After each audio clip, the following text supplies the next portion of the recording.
Here is a critical point that is generally overlooked. The anti-Semitism of the Nazis had a great appeal already in the mid-1930s to many Arab nationalists and Islamic fundamentalists. From the mid-30s, from 1936 on, Hitler and his propaganda sections made a great effort to win over the Arab peoples of the Middle East.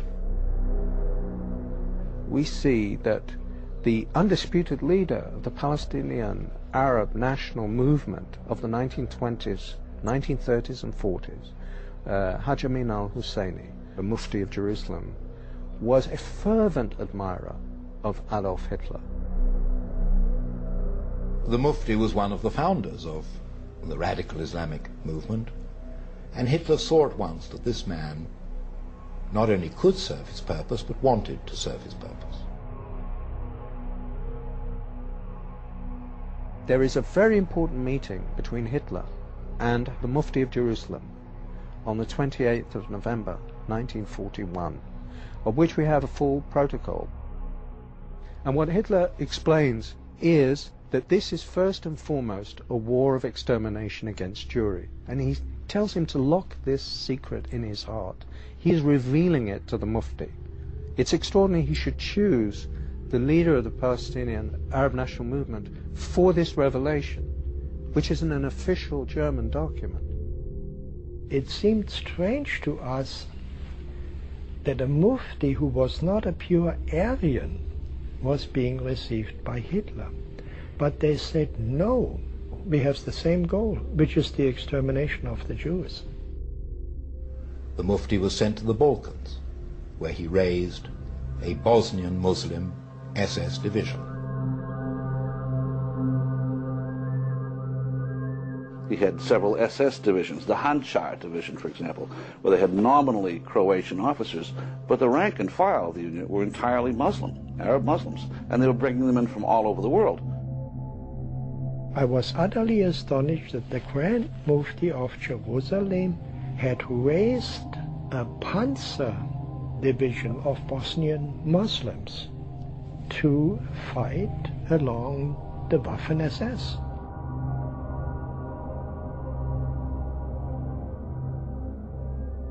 The fanatic Muslim world and Hitler both agreed that no ideology can exist beyond theirs. It's all-encompassing. A secular dogma like Nazism is less dangerous than this Islamofascism that we see today. It's less dangerous because Islamofascism has a religious twist to it. It says God the Almighty ordered you to do this, not the Führer, you know. So it is way more dangerous. It's trying to grow itself in 55 Muslim states. So potentially you could have a success rate of several Nazi Germanys if these people get their way. Hitler's gone and dead. The German people are not the Nazis of 1944, but the Muslims have never wavered in their goal, which really is, if they possibly could, to kill all of the Jews. I'm convinced of that. If radical Islamic fundamentalists had their way, we would have another Holocaust. There's absolutely no doubt about that. If Al-Qaeda could produce it, they would. But what begins with the Jews never ends with the Jews, as the West and Europe in particular is slowly but surely beginning to understand.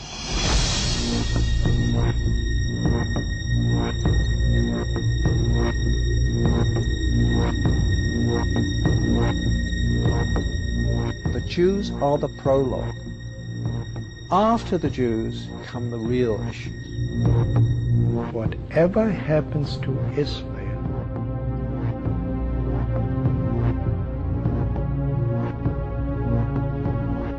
eventually is going to be the fate of the world.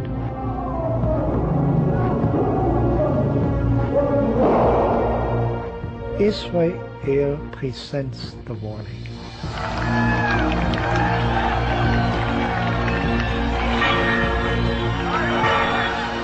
Islam is superior than the Jews, than the Christians, than the Buddhists, than the Hindus.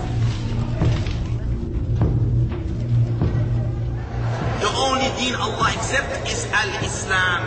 And whoever seek any other deen apart from Islam will never be accepted.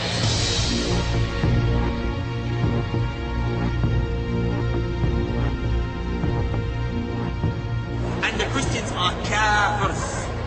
And you may say to yourself, no, they're innocent. No kafir is innocent. Two blasts just minutes apart, outside two churches in Baghdad, as those inside worshipped. And you too will meet your destruction, because Allah's religion will prevail on this earth.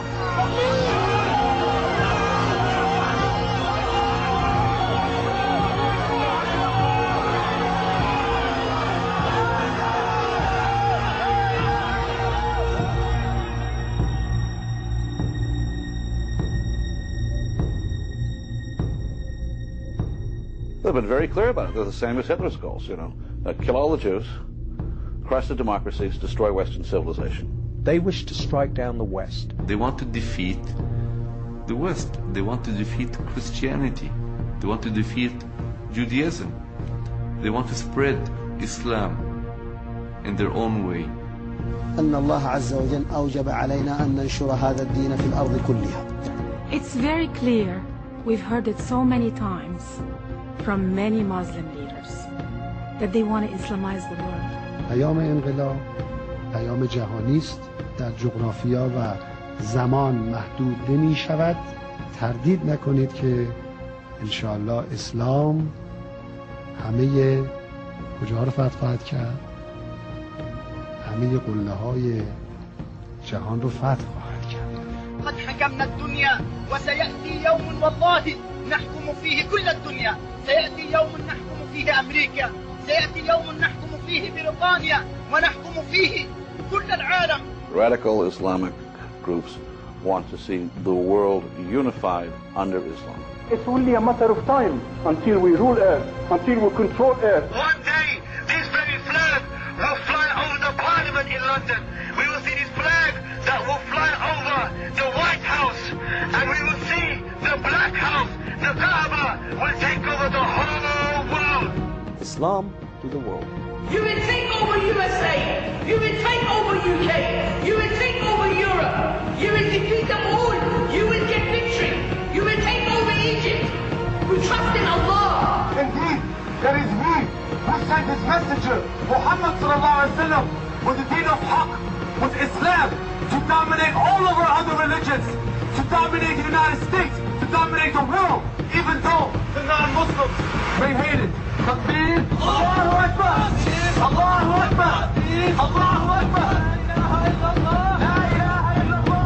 At the end of the day, Islam must control Earth, whether we like it or not. It's a promise from Allah subhanahu wa ta'ala. It's a promise from Rasulullah subhanahu wa ta'ala.